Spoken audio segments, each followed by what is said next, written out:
지금 이게 수능에 출제된 적은 없는데 교육형 EBS는 너무 눈에 많이 띄어가지고요. 이거 어제도 했었죠? 기억납니까? 이번 11월 학평에도 나왔었다. 잠깐 어디서 안 들었니 너희? 요거잖아요. 요거 지금 요거 기억 안 나요? 어제 했어. 어제 안 왔어? 어제 했다니까 이거. 어제 이거. 그리고 얘는 예전 EBS에도 출제가 돼가지고 되게 수능 출제 확률이 높다고 제가 보였던 지문이야 이런 것도. 이게 지금 이게 자꾸 고2에서 계속 맴돌고 있는데 EBS 한 번씩 이렇게 튕겨져 나오면서 아마 곧 수능에 출제될 가능성도 꽤 있어 보이는데 이런 어떤 식으로 수능에 출제될지는 좀 더 두고 봐야 알겠지만 어쨌든 이 개념은 좀 알고 있어야 될 것 같아요. 그러니까 이게 무슨 얘기냐면 이런 거야. 우리가 어떤 선택을 함에 있어서요. 확률적으로 높은 선택 또는 내 만족도를 극대화할 수 있는 선택을 해야 되는데 그게 되게 뭐라 그럴까? 머릿속에 그냥 있는 상태로는 추상적이어서 판단이 안 돼요. 그러니까 우리가 어떤 의사결정을 하든 무엇을 하든지 간에 그 의사결정 과정이나 그 정보들의 관계를 규정하는 여러 가지 작업들이 필요한데 그 중에 하나가 이제 수학적 공식화 작업인 거죠. 그러니까 경제라는 건요. 돈과 관련된 또는 우리의 경제활동과 관련된 그리고 경제활동 사실 여러분이 지금 하고 있는 것도 경제활동이야. 여러분은 지금 사교육이라는 생산품을 소비하고 있는 행위를 하고 있는 거죠. 예를 들면 당장 그리고 우리는 아이폰이라는 상품을 소비하는 행위를 하고 있는 거죠. 그런 거야. 그럼 이런 경제활동을 함에 있어서 우리가 언제 효용이 언제 만족이 극대화될 수 있겠냐 언제 생산이 극대화될 수 있겠냐 이런 기본적인 우리 삶의 기본을 수학적으로 표현해보고 그래프로 표현해서 그 근본을 보는 거거든. 예를 들면 우리가 물리법칙을 왜 배우겠어요? 뭐 배우면 어디다 써먹을 건데. 근데 물리법칙을 배우는 이유는 뭐냐면 이거야. 이 세상이 굴러가는 방법을 혹은 이 세상이 굴러가는 눈에 보이지 않는 원리들을 배우는 거죠. 어떻게 보면 신의 영역이야 그거는. 그러니까 1000년 전 2000년 전 인간들한테는 신의 영역이었을까요? 왜 해는 동쪽에서 떠서 서쪽으로 가지? 옛날에 몰랐잖아요 그 원리를. 근데 우린 이미 그 원리를 지구 자전으로 설명을 하고 있잖아요. 우리가 지구 자전이라는 개념을 아는 것만으로도 1000년 전 2000년 전 인간들에 비하면 우리는 훨씬 더 정말 신의 영역에 다가가서 이 세상이 굴러가는 원리를 보게 된 거라고요. 그러니까 우리가 12년 동안 배우는 이 지식이라는 거는 단편적으로 외워서 시험을 치고 해서 끝나는 게 아니야. 우리 삶을 그리고 우리 세상을 구성하는 이 요소 하나하나들을 그 근본적인 원리들을 보는 거라고요. 그러니까 눈이 딱 트이는 순간 여러분 인생이 달라져요. 그러니까 제가 자꾸 이런 얘기를 하는 이유가 왜 그런 거냐면 나는 이게 어릴 때부터 분명히 뭔가 있었을 것 같거든. 분명히 돈에 대해서도 뭔가 있었던 것 같아요 나는. 근데 늦었던 게 뭐냐면 되게 안타까운 얘기인데 내가 만약에 좀 더 순수하게 세상을 바라봤으면 나는 아마 코인 같은 걸 만들었을 수도 있어. 아마 코인을 만들어서 팔았을 가능성도 꽤 커요. 물론 이제 사기꾼 돼서 이제 찰컹찰컹 했을 수도 있고 막 도망가가지고 이제 막 그랬을 수도 있겠어. 어쨌든 코인 만드는 애들은 한편으로 보면 범죄자지만 옹호할 생각은 추워도 없어. 한편으로 보면 이 세상의 원리를 깨우친 애들이기도 해요. 한편으로 보면. 왜냐하면 우리가 쓰는 지금 뭐 달러든 원화든 그 종이화폐들은 사실 코인하고 다를 바 없거든요. 다만 국가가 보증한다는 것만 다른 거야. 원화에 대해서는 국가가 보증을 하니까 믿고 쓰는 거지. 나라 망하면 그 화폐는 그냥 종이화폐예요. 아예 그냥 종이야. 자, 다시 한번 얘기할게요. 그래서 뭐 선악에 대해서도 우리는 당연히 올바른 가치관을 가지고 있어야 되겠고 하겠지만 중요한 건 다시 한번 이런 독서 지문들 하나하나에서 세상을 보는 눈이 생길 거라고요. 봅시다. 그래서 1달러 주제 세팅부터. 자, 우리는 소비를 할 때 벌어들인 소득 정보를 지출하지 않고 일부러 저축하기도 하고 대출을 받아 자신이 벌어들일 소득보다 많이 지출하기도 한다. 뭐 당연한 얘기잖아. 예를 들어 적금에 가입해 미래에 있을 지출에 대비하거나 대출을 받아 자전차를 구매하면서 여러 해에 걸쳐 대출금 이자를 상환하게 된다. 아마 여러분 핸드폰이요 일시불로 사는 경우 거의 없지 않냐? 너희도 막 약정 같은 거 걸려 있잖아. 이런 게 다 어떻게 보면 할부 원금이라든지 이런 게 있다는 거는 여러분도 어떻게 보면 대출을 받은 거죠. 대신에 이제 여러분 부모님께서 내주고 계시겠지만 이와 같이 소비는 여러 기간에 걸친 자금 흐름을 고려 이루어진다. 그러니까 당연한 우리 경제활동을 얘기했기 때문에 여기는 단 한 글자도 우리가 사실 처리할 건 없어요. 그냥 일상이야 일상. 그러니까 기본적으로요. 그러니까 여러분 이건 좀 잘 알고 있어야 돼. 과도한 빚을 지면 당연히 안 되는 거야. 그런데 빚을 지지 않고서는 자산 증식 속도를 따라갈 수가 없어요. 그러니까 빚을 지라는 게 아니야. 잘 들어야 돼. 여러분이 소비해서 빚을 지면 안 돼요. 여기 잠깐만 막간으로 얘기를 하고 갈게. 자, 예를 들면 이런 거야. 이 개념을 여러분이 알아야 되니까. 자, 쉽게 얘기할게요. 내가 2019년에 살던 집이 5억이었어요. 서초파라곤이라고. 근데 이게 2021년 코로나가 딱 2년째 되고 나니까 얘가 15억 갔어요. 그러면 집주인은 앉아서 10억을 번 거잖아. 집주인은 이게 두 채가 있었어요. 근데 집주인은 이 집을 사는데 얼마를 들였냐면요. 1억밖에 안 들었어요. 왜 1억밖에 안 들었냐면 봐봐. 5억이 다 있어야 사는 게 아니야. 첫 번째 옵션. 대출을 받을 수도 있고요. 두 번째 옵션. 전세를 받을 수도 있어. 전세가가 4억이잖아요. 그러면 집주인은 1억만 있으면 투자가 되잖아. 무슨 말인지 이해되니? 전세금 4억 받았지. 내 돈 1억 있지. 5억 주면은 기존 집주인한테 5억 주고 살 수가 있는 거잖아. 이게 갭 투자라는 거야, 얘들아. 그래서 갭 투자를 어마어마하게 했어요. 그래서 부동산 버블이 어마어마하게 커져버리니까 정부에서 그걸 어떻게든 막으려고 여러 가지 장치를 한 거예요. 그러니까 이거를 빨리 깨우쳤던 사람들은 이걸 했어요. 그냥 일찍. 지금은 어려워. 지금은 또 근데 방법들이 있어. 근데 여러분한테 얘기할 방법은 아닌 게 나도 검증 중이야. 근데 나는 이게 전혀 관심이 없었거든. 왜? 아니 내가 1년에 10억, 20억, 100억 벌면 되지 없어. 근데 그게 아니야. 정말 그게 아니야. 이게 손흥민조차도요, 부동산 하지 않으면 말년이 피곤해질 수가 있어요. 손흥민조차도 투자를 자본에 대해서 자본 수익성에 대한 개념을 못 잡으면 나중에 피곤해질 수가 있는 거야. 그러니까 필수예요. 필수 이거는. 이 시대를 살아감에 있어서. 반면에 대출도 마찬가지야. 대출 4억 받아요? 그럼 내 돈 1억 있으면 되는 거야. 근데 대출 4억 이자가 그때 아마 한 150만 원 나왔을 거야. 근데 내가 이 집을 월세를 180을 주고 들어갔어. 그러니까 집주인은 앉아서 30을 번 거야. 1억 투자해놓고. 그리고 물론 이제 집을 보유를 5년, 10년 했겠지만 불과 2년, 3년 만에 1억 투자해서 10을 번 거야. 그리고 집이 두 채니까 2억 투자해서 20을 번 거라고. 자, 그럼 이게 갑자기 왜 하는 거냐? 봐. 저기서 대출금도 그렇고요. 내가 산 집에 전세 세입자가 들어와 있잖아. 그것도 전부 다 빚이야, 어떻게 보면. 맞잖아. 5억짜리 자산을 내 돈 5억을 준 게 아니라 4억이라는 상대방의 전세금을 통해서 내가 벌충을 해놓은 거야. 그 개념을 잘 이해하고 있어야 되더라. 안 그러면 여러분은 이 세상에 굴러가는 자본의 원리, 이 세상에 굴러가는 돈의 원리, 이 세상에서 자본이 증식되는 원리를 여러분이 깨우치지 못하는 거야. 이 진짜 기본 중에 기본이야. 그래서 자산이 크게 대표적으로 부동산 자산이 있을 거고, 그러니까 비금융 자산 중에는 금융 자산 중에는 주식 같은 게 있겠죠. 그 기본적인 자산 구성이 어떻게 돼 있고, 그 자산들이 어떤 특성을 가지고 있고, 어떻게 해서 자산이 오르고 내리고, 어떻게 투자를 하고, 이런 기본적인 건 다 알고 있어야 돼요. 그거를 여러분이 교과서적으로 이렇게 건드려질 때 배워놔야지. 뭐 여러분이 사회 나가서 누가 여러분한테 좋은 일 있으라고 가르쳐 주겠어? 지금 해놔야 돼, 지금. 봅시다. 그래서 다시 한번 얘기할게요. 여기서는 소비 때문에 대출을 받는 경우도 있겠지만, 방금 제가 얘기한 것처럼 자산을 투자하기 위해서 대출을 받기도 하는 거예요. 계속해서. 소비는 여러 기간에 걸친 자금 흐름을 고려 이루어지는데, 따라서 저축과 대출 중의 금융행위와 그것의 수익과 비용을 결정한 이자율은 소비계획에서 결정해서 중요한 요소이다. 이것도 되게 중요한 거라. 아까도 얘기했잖아. 자, 봐봐. 집값이 5억짜리야. 4억 대출을 받았을 때 이자율이 150만 원이야. 근데 월세가가 180만 원이면 여러분은 그거를 사버리면 이자 내고 30만 원 남잖아. 이해돼요? 물론 이제 집주인은 그 30만 원을 벌진 않았을 거고 아마 부동산세를 냈겠지. 그 30만 원 가지고 예를 들자면. 근데 예를 들면 5억짜리 집을 사는데 내가 1억이 있고 4억을 대출받아야 되는데 대출 이자가 너무 올라가지고 한 달에 400이 나와요. 월세는 200밖에 못 받아. 그럼 나는 마이너스 200을 찍어야 되는 거잖아. 그러면 장기적으로 봤을 때 얘가 월 200 정도의 수익성을 가져와야 내가 손실을 보지 않는 거잖아요. 그런 얘기야. 그러니까 투자할 때는 기본적으로 이자율 같은 걸 따질 수 있어야 돼서, 수익성 같은 거 따질 수 있어야 돼서, 이걸 지금 내가 투자하는 게 이득인지 아닌지를 여러분이 계산을 해야 되는 거야. 여러분이. 그러니까 예전에 우리은행에서 사고가 많이 났어. 신한은행 아마 사고 났을 거야. 와가지고 막 엄마 뭐 할머니들한테 막 이러는 거야. 이거 원금 보장이라고 팔았어. 야, 절대 사고 안 난다고. 근데 독일 국채 금리가 뭐 예를 들면 마이너스로 가면 사고가 나는 건데 마이너스 가버린 거야. 사고가 났어. 대표적으로 우리은행에서 그렇게 불안전 판매를 해가지고 2조가 나라고 있어. 근데 그걸 책임지지 않는다니까, 은행이. 그러니까 우리나라에 그런 일들이 비일비재예요, 시스템상. 그러니까 여러분이 계산을 해볼 줄 알아야 되고 따져볼 줄 알아야 돼. 여러분 한국 같은 재산이잖아요. 너 여러분 나이 50, 60 먹고 70 먹고 돈 없어지면 방법이 없어. 잘 들어야 돼. 여러분 나이를 먹어감에 따라 느낄 수 있는 건 뭐냐면 내 삶의 가능성이 점점 줄어들고 있다요. 그러니까 여러분이 지금 가능성일 때 뭔가를 해놔야 되는 거야. 60 넘어가잖아요. 그때까지 모아놓은 재산 가지고 계속 내리막길 게 없어, 인생이. 그런데 그때 내가 한 5억 모아놨는데 투자 잘못해서 다 날려버렸어. 진짜 거짓말이 아니라 폐지 죽고 다녀. 그러면 물론 정말 운동삼아 죽고 다니시는 분들이 계시겠지만 그게 생기신 분들도 진짜 많은 거야. 여러분 지금 해놔야 되는 거야. 지금. 그리고 그게 남 일이 아니야. 우리나라 노인 빈곤율이 45%, 40%를 넘어요. 절반이야, 절반. 되게 불안해요, 사실. 대부분의 사람들이. 그렇다고 여러분한테 불안하게 살라는 건 아니야. 근데 알고는 있으라고요. 이 세상 굴러가는 원리에 대해서. 자, 다시 한번 얘기할게요. 그럼 정리하면 이거죠. 내가 저축을 할 수도 있고 대출을 할 수도 있어요. 내가 저축을 했으면 은행에서 이자를 받겠죠. 반대로 내 대출을 했으면 이자를 주겠죠. 지금처럼 금리가 높아졌을 때는 대출하는 것보다 저금을 해서 이자를 받는 게 이득이고요. 예전처럼 이자율이 낮았을 때는 대출을 해가지고, 왜냐면 봐봐, 이자가 1%면요 우리가 2% 3%짜리 수익을 찾는 건 되게 쉬워. 근데 지금처럼 이자가 8%야. 그럼 8% 이상 수익 찾는 건 되게 어려워요.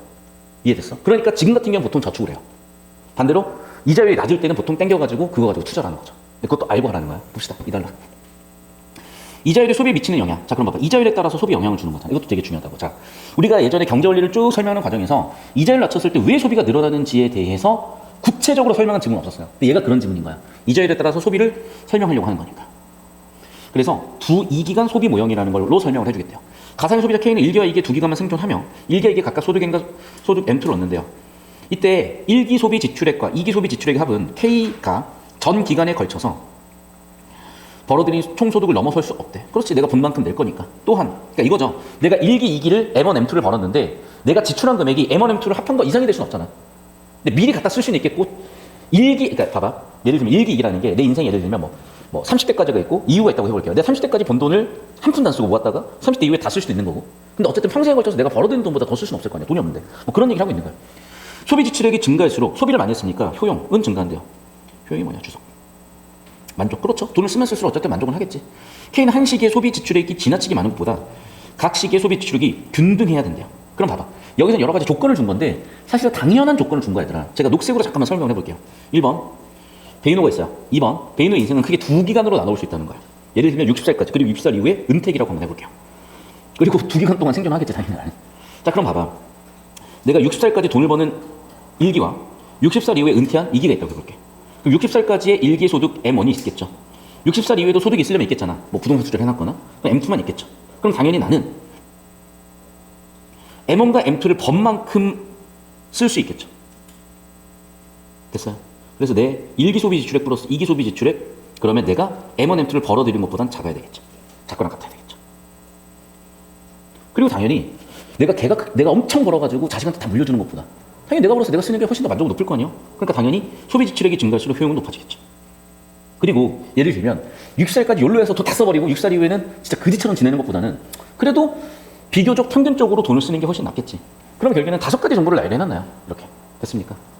그리고 이거는 여러분 그냥 처리할 게 아니라 여러분 인생을 생각을 해보라고. 그러면 누구나 이해가 될 것 같아요, 저는. 자, 그래서 1기와 2기를 X축, Y축으로 나눠놓고 계산을 해놨어요. 자, 3달러 볼게요. 이렇게 그래프 나오면 무조건 이해해야 됩니다. 왔다 갔다 하면서. 자, 이 자율이 어릴 때 K의 최적 소비 계획을 나타낸 것인데 그림 1의 예산선은 K가 총소득을 전부 지출할 때 소비할 수 있는 소비 계획들을 연결하는 점대로. 자, 다시 한번 볼게요. 예산선 K. 예산선 이게 K인가 봐. 총소득을 전부 지출할 때 소비할 수 있는 소비 계획들을 연결하는 점들로 초기 부존점을, 뭔 소리 하지? 초기 부존점. 자, 주소 봅시다. 저축이나 대출 등 금융이 불가능할 때의 소비 계획. M1, N2를 지나는 우하향 직선으로 나타난다.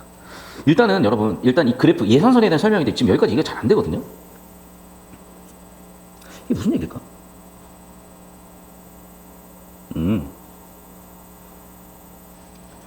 총소득을 예산선이고 이 예산선은 총소득을 전부 지출할 때. 자, 그럼 봐봐. 아까 나왔었죠. 총소득은 얼마야? M1 플러스 M2죠. 됐어? 결국 이거네, 그러면. 그러니까 저는 이게 지금 이해가 딱 됐어요. 뭐로 보니까? 수학으로 보니까. 자, 그래프를 제가 그려볼게요. 여기다가.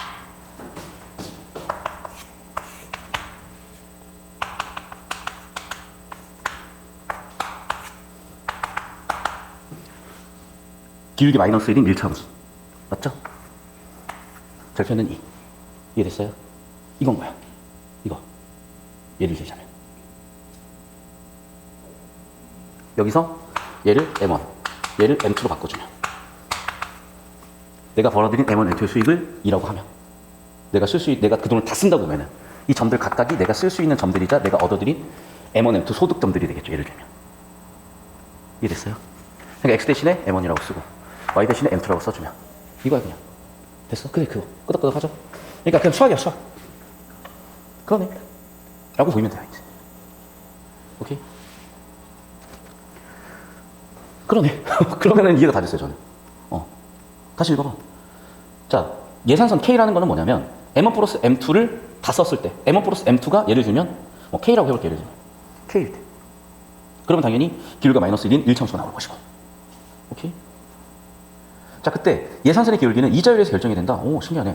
그러니까 봐봐. M1 플러스 M2가 K일 때 얘가 이 기울기 어떻게 결정되느냐는 예산선의 기울기는 이 자율에 의해서 기울기 결정되는데 무슨 얘기인지 볼게. 예를 들어 K가 1길에 아래 이 자율로 100만 원만큼 빌린다면 일기에 소비할 수 있는 금액은 100만 원만큼 늘어났지만 반대로 이기에 소비할 수 있는 금액은 줄어든대요.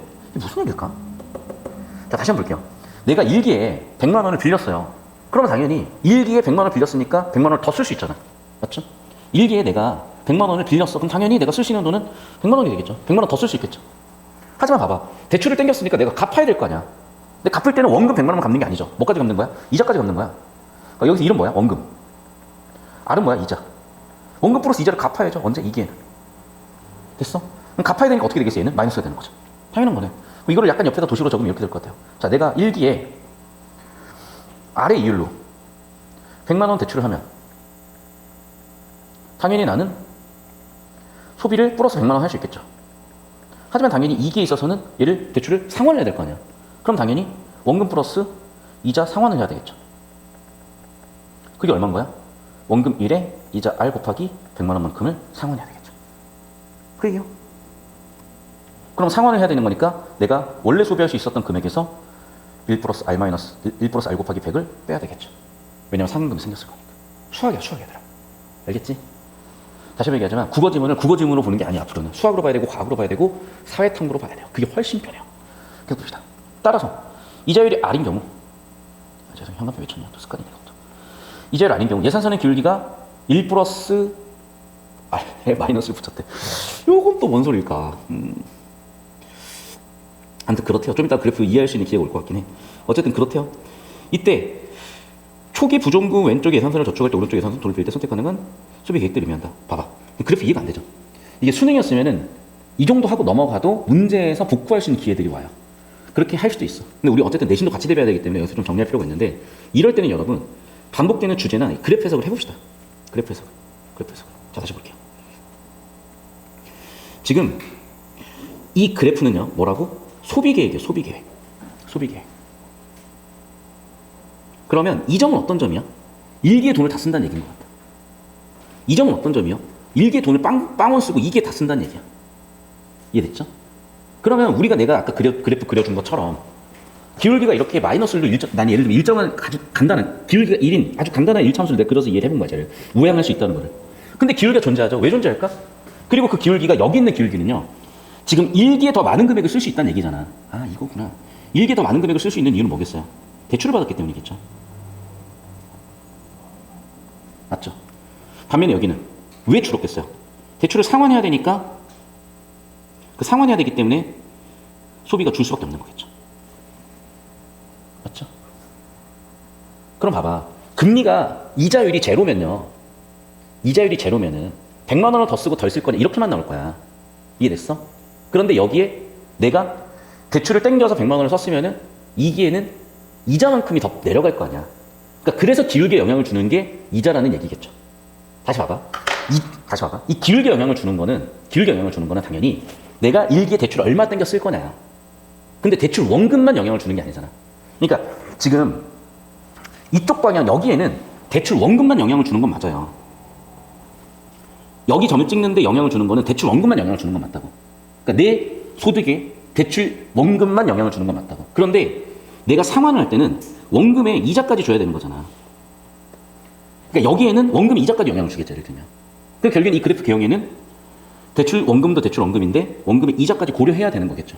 구체적으로 숫자는 안 나왔으니까 뭔진 모르겠어요. 그러니까 이 그래프는 그 얘기를 한 거죠. 내가 소비를 계획할 때 1기에 다 때려박아 쓸 수도 있고 2기에 다 때려박아 쓸 수도 있는 거야. 그리고 여기는 비교적 2개 때려박아 쓰는 거고 비교적 1개 때려박아 쓰는 거야. 비교적 균형점에서 때려박아 쓰는 거야. 근데 보통 대출을 받는다는 거는 미래 갚을 돈을 미리 땡겨 쓰는 거잖아. 그러니까 1기 금액이 더 크겠죠. 그리고 상환해야 되니까 2기 금액이 더 작은 거야. 그리고 이 기울기에 영향을 주는 거는 그런 대출인데 대출은 원금만 고려해야 되는 게 아니라 원금 이자까지 고려해야 되는 거잖아. 그러니까 그래프 개형이 대략 이렇게 우하향이면서 기울기가 존재하는 형태로 나오겠구나라고 이해가 된다는 거죠. 됐습니까? 자, 그리고 봐봐. 그러면 초기 부전점이 전 이해가 됐어요. 저축이나 대출 없다고 생각을 하잖아. 그럼 쓴 돈 다 써야 되는 거잖아. 번 돈 다 쓰면 되는 거잖아. 오케이?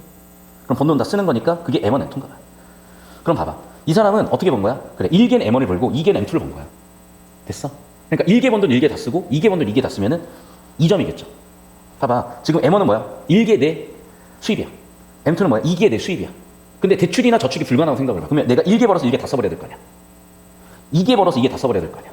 그러니까 M1, M2가 찍히겠죠. 그러니까 초기 부전점이라는 건 대출이나 저축이 없는 상태에서 내가 1개 번 돈 M1을 1개 다 써버리고 2개 번 돈 M2를 M2에 다 써버리는 점. 그러니까 이 점이 M1, M2가 초기 부전점, 대출이나 이자가 없는 점. 됐어? 무슨 얘기에는?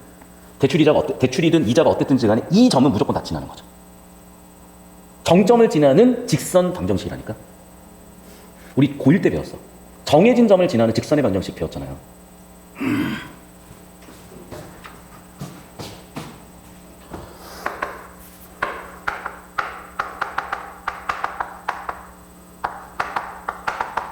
얘는 무조건 어디를 지나? A, B를 무조건 지나. 왜? A, B를 대비해서 무조건 성립이잖아. 됐어요? 그러면 MN 값에 따라서 기울기와 AB 값에 따라서 절편값은 달라지겠지만 얘는 무조건 A, B를 지나는 이 모든 직선의 방정식을 정의하는 게 우리가 고1 때 배웠던 이 그래프라니까.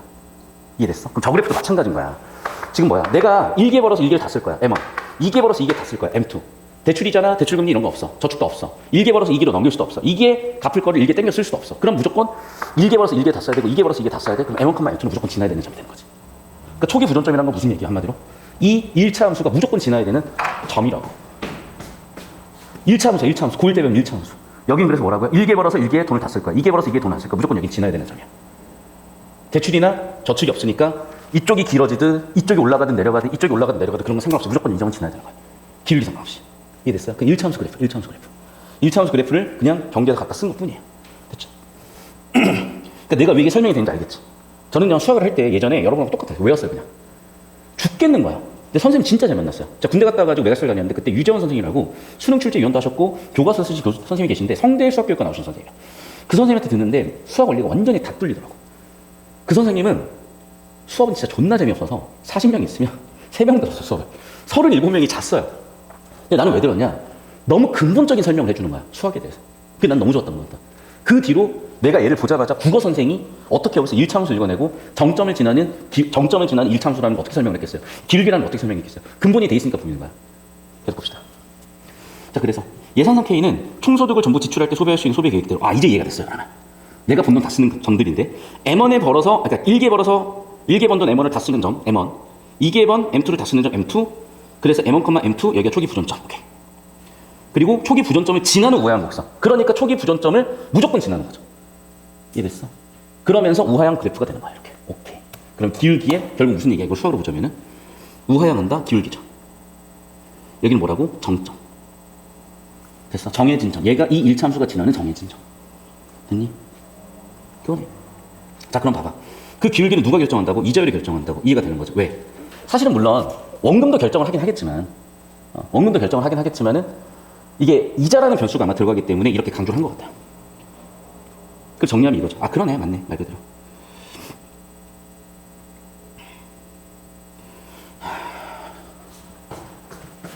자, 그래서 봐봐. 여기로 다시 온 이유가 있어요. 설명할게요. 지금 다시. 자, 예를 들면 M1, M2가 있고요. 그리고 여기 M1, M2를 무조건 지나야 돼. 자, 계산하기 편하게 여기를 10이라고 하고요. 여기를 40이라고 해볼게요. 그러면 자, 내가 사실 쓸 수 있는 돈은 일기에 2개 것까지 땡겨 쓴다고 하면은 저축할 수 있다고 치볼게요. 뭐 아니면 뭐 대출을 받든. 자, 그럼 봐봐. 내가 2개 갚을 돈이 2개 벌어서 갚을 수 있는 40이라고 쓰면요. 단순히 계산하면 10, 20, 30, 40, 50. 여기로 올 것 같고요.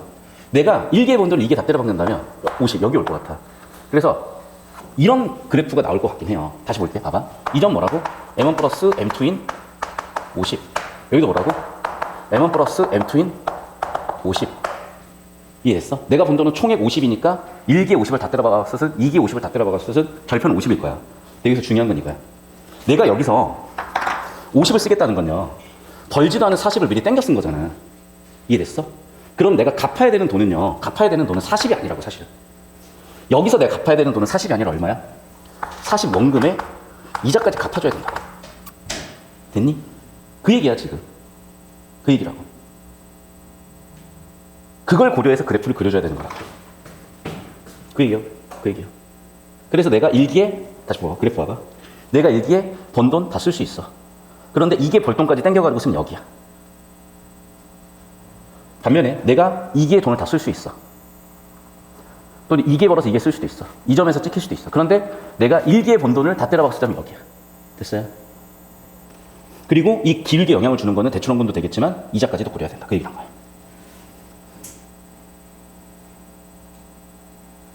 그래서 결국 정리는 어떻게 된다고?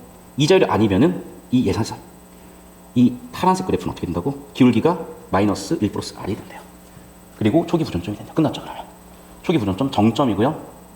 기울기는 이렇게 되는 거야. 됐어?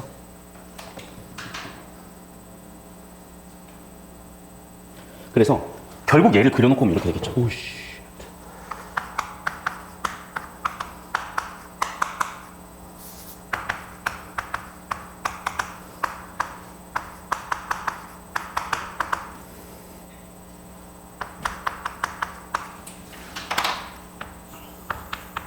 그 일기는 1 플러스 R의 마이너스야. 그리고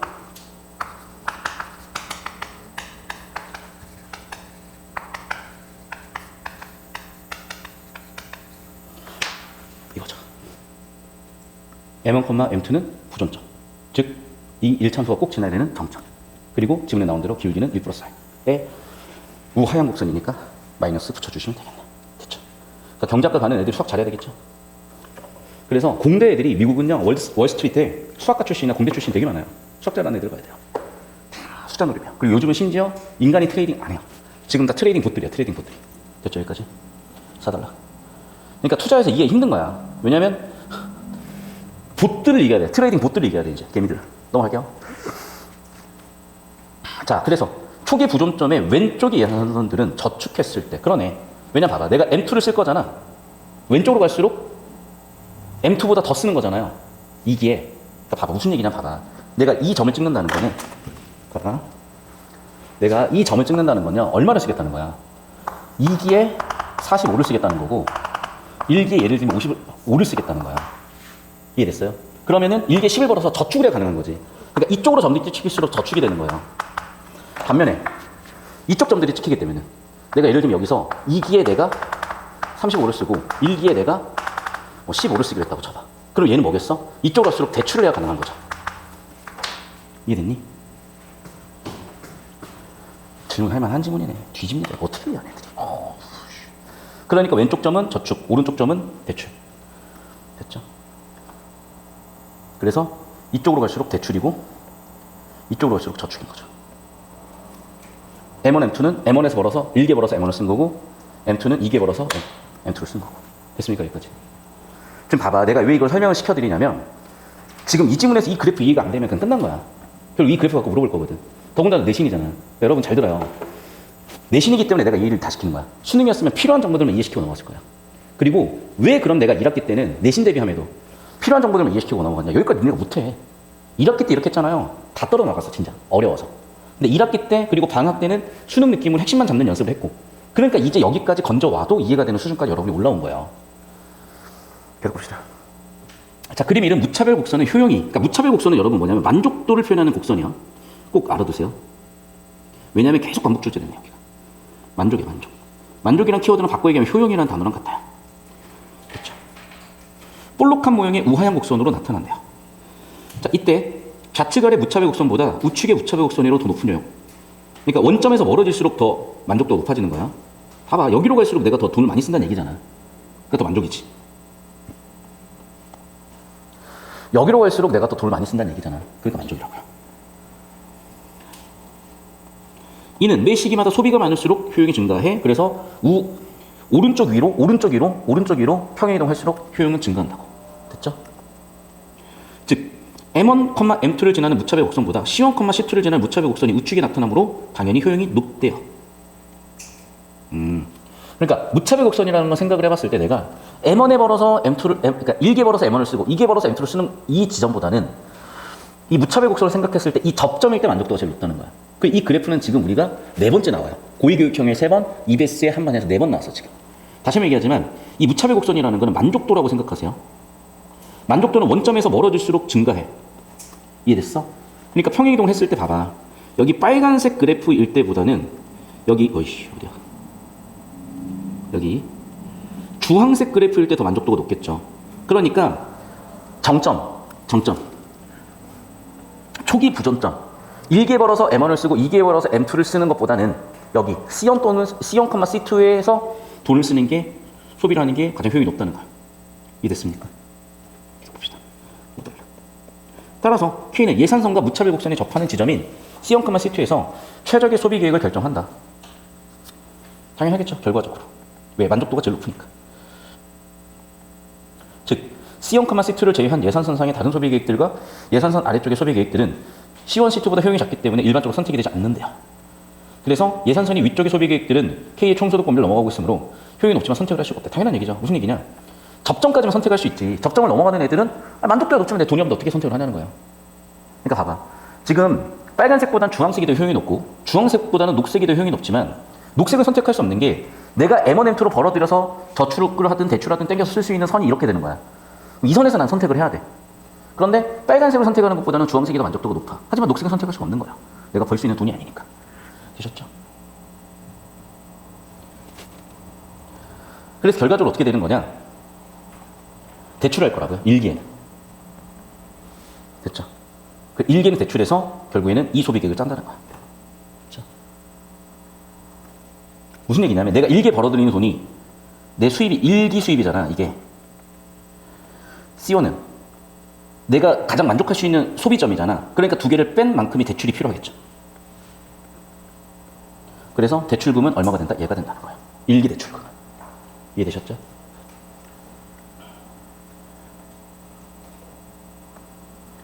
$6. 그러니까 봐봐. 이게 이 방식으로 하면 여러분이 이해도가 떨어져요. 벌써 지금 집중력 떨어지잖아요.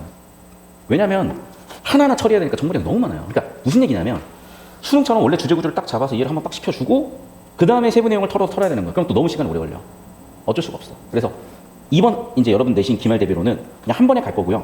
한 번에 갈 거고 분명히 이런 형태로 연습하는 것도 도움은 될 거예요. 수능 대비 친구들도. 그리고 하나 더. 어쨌든 여러분 이대로 따라오셔서 내신 대비 잘 하시면 되고. 자, 이자율 변화가 K의 소비 변화에 소비 계획에 미치는 영향을 알아보자. 이자율이 상승한 경우 어떻게 될 거냐. 이자의 기울기는 이거야. 그러면 기울기가 상승해버렸잖아요. 그럼 더 가파라졌겠죠? 이해됐어? 그러니까 어떤 그래프가 되는 거야? 이런 그래프가 되는 거야. 누구나 이해됐어요? 봐봐. 기울기가 마이너스 1일 때는 마이너스 1일 때 생각을 해봐. 자, 봐봐. 여러분 이거야. 보세요. 지금 여기는 정점이라 초기 부정점이니까 꼭 여기 지나야 된다고 그랬었잖아요. 그리고 지금 얘 흰색의 기울기는 아까도 저기다 썼다시피 뭐라고? y-m2는 마이너스 1 플러스 r 곱하기 x-m1이라고. 자, 그런데 r이 이자가 높아져 버렸어요. 그러면 기울기가 예를 들면 뭐 1.1에서 마이너스 2가 됐다고 칩시다. 그럼 그래프는 어떻게 되겠어? 여기는 정점이 꼭 지나야 되고 가파라질 거 아니에요. 이해됐어요? 그래 가파라졌다 그렇게. 여긴 지나면서. 됐어? 됐니? 그리고 좀 화이팅. 벌써 5분씩 낼게. 미안해. 자, 정답만 볼게요. 정답만. 왜냐면 어차피 나머지는 다 맞을 거 하나도 얘기할게. 얘들아. 발치도까지만. 무조건 구조도 그려서 가세요. 발치도 가는 순간 우리가 지금까지 이 고생을 해서 쌓은 공든탑이 망가집니다. 구조도 그리세요. 그리고 나머지 선지 보세요. 그러니까 일단은 제가 정답만 찾아드릴게요. 자, 5번 선지 볼게요. 21번에. 4번인가? 4번이다. 보세요. 이자율이 지금 지문 내용은요. 이자율이 상승한 경우야. 그림 1에서 2로 갔을 때 이자율이 상승했잖아. 이해됐어요? 그럼 그래프 해석을 해볼게. 그래. 이자율이 상승했기 때문에 그래프가 이렇게 갔잖아. 맞죠? 이자율 상승 방향이야. 반대로 이쪽으로 가는 경우 뭐겠어? 그럼 이자율이 하락했겠죠. 이해됐어? 그럼 시계는 이렇게 돌잖아. 시계는 이렇게. 반시계 방향이죠. 얘는 그러면 시계 반시계 방향이에요. 반시계 방향. 됐습니까? 됐어요? 정답 4번. 자, 2번 선지 볼게요. 바로 답만 볼게 얘들아. 지금 가와나의 대출액 차이인데요. 가와나를 볼게. 그림 1의 대출이고요. 그림 2의 대출이야. 그럼 알다시피 여러분, 그림 1의 대출 원금 자체는 같더라도 이자가 그림 2에서 커졌잖아. 이해됐어?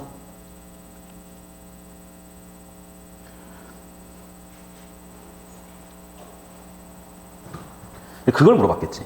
그러니까 지금 이게 여러분 그냥 있는 게 아니에요. 이 정답 4번하고 여기 이 문항이 이어지고 있는 거라고 지금. 즉 이자율의 상승 하락에 대해서 물어보고 있는 거잖아 지금. 이해됐어? 자 보세요. 내가 이자율이 높아지면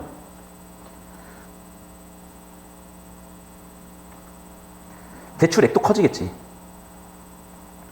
원금은 똑같더라도. 자, 헷갈리면 대출액이라는 단어를 찾아봅시다. 대출액이라는 단어. 대출액 어디냐? 대출액 찾아봐. 대출금 플러스 이자요.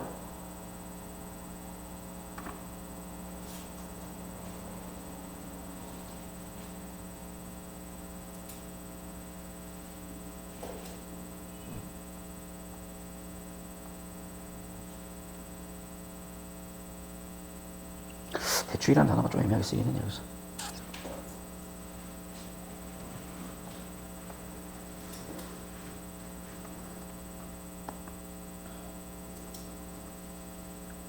어쨌든 봐봐. 출제 의도를 생각하면 뭐냐면 대출액의 차이가 있다라고 생각을 해볼게요. 그러니까 봐봐. 이게 1기든 2기든 사실은 대출 원금은 같아.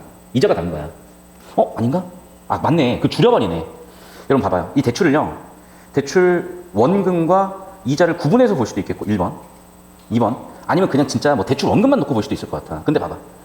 어쨌든지 간에 나의 손은 줄이죠. 효용이 작아졌으니까. 이해됐니? 어쨌든지 나의 손은 줄여. 그러면 대출원금 플러스 이자든 대출원금이든 어쨌든 가 대비 나는 줄여요. 그럼 보시게요. 다시. 일기 소비 지출액. 그럼 봐봐. 그래프를 해석하라는 거야. 그래프를 해석. 그럼 봐라. 그래프를 해석해 보시면 지금 내가 C1, C2에서 C1 프라임, C2 프라임으로 갔잖아. 지금 이 점에서 이 점으로 그러니까 이 점에서 이 점으로 갔잖아요. 지금 이해됐니? 그럼 이 점이 의미하는 걸 잘 생각을 해봐. 이 점이 의미하는 걸. 보세요. 지금 내가 복잡하니까 좀 한번 지울게. 다 필요 없고.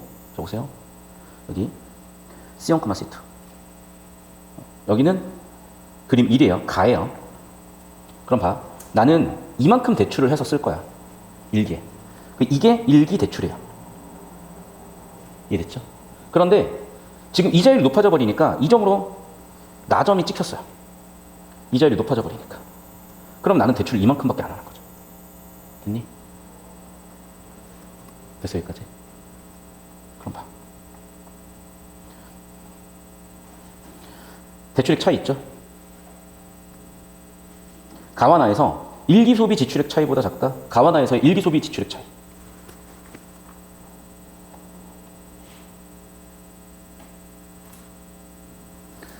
자, 지금 가에서의 소비 지출액 여기죠? 나에서의 소비 지출액 여기죠? 그러면 이만큼이야. 같은데 그러면? 같잖아. 맞잖아. 맞죠? 봐봐 지금 다시 그래프 해석해 얘들아. 가라는 점에서 내가 파란색 점이야. 가라는 점. 그러니까 가라는 그림 1에서 내가 C1, C2에서 지출을 할 거야. 그런데 내가 M1은 이만큼밖에 못 벌어놨기 때문에 내가 이만큼을 쓰기 위해서는 이만큼을 대출을 해야 돼요. 1기 대출금은 이만큼인 거야. 그런데 2기로 가면 이자가 높아져 버리니까 대출을 줄여서 이만큼으로 줄이는 거예요. 그럼 대출 차액은 이만큼이 되겠죠. 이해됐어? 그리고 소비 지출액 차이도 이만큼이죠 어차피. 그러니까 대출액 차이나 소비 지출액 차이나 똑같네. 같아야 되냐? 같아야지. 그래프 보면 알겠지. 됐죠?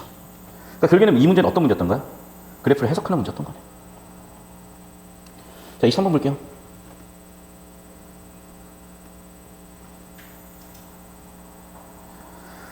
자, 이자율이 아래 비용 현 시기에 100만 원 가치는 다음 시기에 이런 가치를 갖는다. 이를 역으로 생각을 해보면은 다음 시기에 얘는 현 시기에 100만 원 가치 갖다 볼 수 있다. 그러니까 봐봐. 이자는 현재에서 미래로 가는 개념이고 반대로 역개념이 할인율 개념이었잖아. 우리 알고 있잖아. 할인율 개념은 미래 가치를 현재 가치로 환산한 거죠. 그래서 여러분 알다시피 이자율이 높아지면 높아질수록 할인율도 높아지면서 현재 가치는 더 떨어져 버린다고. 할인율 개념 여기다 박아놓은 거야. 이거 우리 배웠잖아요. 즉 정리하면 무슨 얘기야? 할인율 개념. 이자율 상승하면은 미래 가치, 현재 가치 환산 정도가 떨어지는 거야. 미래 가치, 현재 가치 환산했을 때 가치가 더 떨어지는 거야. 뭐가? 2기의 소비 지출액에 현재 가치로 환산했을 때 가치 하락이야. 정답이야. 됐죠? 2기의 지출액의 현재 가치 하락이라고. 이자율 상승, 할인율 상승, 2기의 미래의 현재 가치가 하락이라고. 정답이다. 됐죠? 24번 봅시다. 자, 소비자에게 보조금을 줘요. 소비 진작이 될 것 같대. 보조금을 통해서 소비 진작을, 그래서 보조금을 지급받게 됐습니다. 모든 소비자가 2기간의 소비 모임 동안 모든 가정을 충족한다고 보였고, 또한 이자율은 변하지 않았어요. 보조금 지급 이전인 올해에 소비가 증가하지 않으므로, 다시 볼게요. 내년부터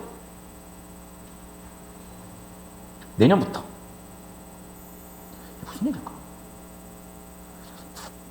올해. 그러니까 받는 돈 내년이잖아. 근데 올해는 소비가 증가하지 않을까? 아니라고. 봐봐. 지금 예를 들면 올해를 1기라고 하고요. 내년을 2기라고 하면 지금 1기에 들어올 M1과 2기에 들어올 M2인데 M2 플러스 알파가 생겨났잖아요. 맞죠? 봐봐. 지금 보시면 지문에 나온 이 보조금을 알파라고 하자면요. 이게 지금 보조금이잖아. 그럼 무슨 얘기야? 내가 쓸 수 있는 전체 총액이 는 거예요. 알파만큼. 그러니까 1기, 2기의 소득 전체를 가지고 계산을 했잖아. 지금 우리가. 2기에도 쓸 수 있는 돈을 기대값을 가지고 썼잖아요. 오케이?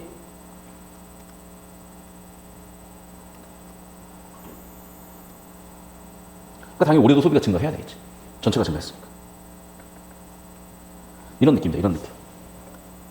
2번. 보조금 지급은 대체 효과를 일으키지 않고 소득 효과만 일으킬 것이므로 각국 금융을 예상할 것이다. 일단은 글의 주제를 놓고 보면요. 대체 효과, 소득 효과가 둘 다 있을 거고, 잠깐만. 보기를 좀 더 볼게요.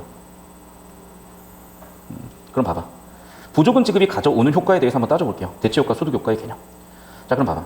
대체 효과는 뭐라고요? 1기와 2기의 소비의 상대가치 변화로 인해 최적 소비 계획이 바뀌었어. 그럼 봐봐. 1기와 2기의 소비의 상대가치 변화는 왜 생겼어요? 이자율 변화 때문에 생긴 거야.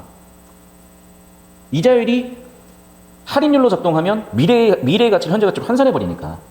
이해됐어요? 이자율이 원인이 돼서 바뀐 게 대체효과예요. 자, 그 다음에 소득효과를 볼게요. 소득효과.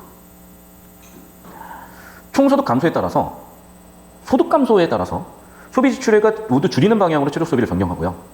이렇게 총소득 변화에 따라서 최적 소비가 바뀐다. 그럼 이번에 결국에는 보세요. 자, 핵심 주제를 다시 잡아보면은 8달러에서 이자율 상승으로 인해서 상대가치 변화가 온 경우 대체효과고요. 여기는 이자율 상승이 있긴 하지만은 소득 변화에 영향을 줘서 소비 계획 변화야. 그럼 보기는요, 이자율 변화야, 소득 변화야? 소득 변화잖아. 그러니까 잘 들어. 무슨 얘기냐면 봐봐. 지금 8달러가 9달러가 둘 다 이자율 상승이 선행된 건 맞아. 이자율 상승이. 그런데 8달러가 뭘 얘기한 거냐면 문제랑 엮여 있는데요. 이자율에 따라서 할인율이 바뀐 거야. 할인율이 바뀌니까 미래 가치를 현재 가치로 환산했을 때 그 가치가 바뀐 거예요. 상대적인 가치 변화라고. 미래 가치, 현재 가치, 상대 가치, 가치 변화라고. 그러니까 즉 대체 효과라는 거는 할인율 성격이야. 할인율 성격. 현재 가치와 미래 가치의 비교예요. 오케이? 반면에 9달러는요. 이자율이 상승이 또 어쨌든지 간에 소득 변화에 영향을 주는 거야. 소득 변화가 영향을 주는 거야. 소득 변화가. 됐어? 그러면 여기는 이자율 변화가 없으니까 할인율 변화 없죠. 그러니까 상대 가치 변화도 없는 거야. 근데 반면에 여기는 이 9달러는 소득 변화가 있는 경우 이자율이 어쨌든 저쨌든지 간에. 그럼 봐봐. 지금 여기서 주는 거는 어떻게? 이자율은 그대로야. 그럼 이자율 변화에 따라서 할인율 변화에 따라서 현재와 미래 가치 변화 없어요. 오케이? 그럼 봐봐. 이자율과 할인율에 따라서 현재 가치 변화 있는 게 뭐라고? 대체효과. 상대 가치 변화, 이게 대체효과. 그러니까 대체효과는 없겠죠, 당연히. 반면에 소득이 늘고 줄고 때문에 생기는 변화. 이게 소득효과. 정답 2번이겠네요. 됐습니까? 일단은 워낙 지문 자체가 길었고 정보량이 많아서 이해하기도 어렵기 때문에 문제풀이는 간결하게 정답만 봤어요. 잘 들으세요. 일단 여러분이 이제 저랑 지금까지 공부를 해왔기 때문에 다 능력은 돼. 그러니까 여러분 정도면요 거의 1타급이에요. 여러분 학교나 여러분 집단에서 수업을 잘 들어온 경우는. 자, 다시 한번 얘기할게요. 그냥 이대로 하시면 돼요. 이대로 하시고 한 번, 두 번 정도 복습을 더 하시고 하는 과정에서 선생님이 털어주지 않은 선지들을 한번 고민해봐도 괜찮고. 근데 1차 목표는 수업에 대한 완벽한 소화예요. 그게 끝나고 나면 2차 목표 선생님이 처리해주지 않은 정보까지 한번 봐도 좋아. 근데 거의 다 될 거예요. 3차 목표 그게 완전히 소화가 되면 돼. 거기까지 끝나면 여러분은 거의 지장 없이 1, 2등급 안에 수렴해요. 자, 거기서 시간이 더 남는다. 그때 예상 문제라든지 이쪽으로 갑시다. 지금 이 원문에서 복습 철저히. 그리고 수업 시간에 안 다뤄준 질문들도 있기 때문에 그런 질문들 다뤄서 쪼그라든 문제 되는 건 가져오시고 큰 문제가 되는 건 이런 식으로 수업을 하겠습니다.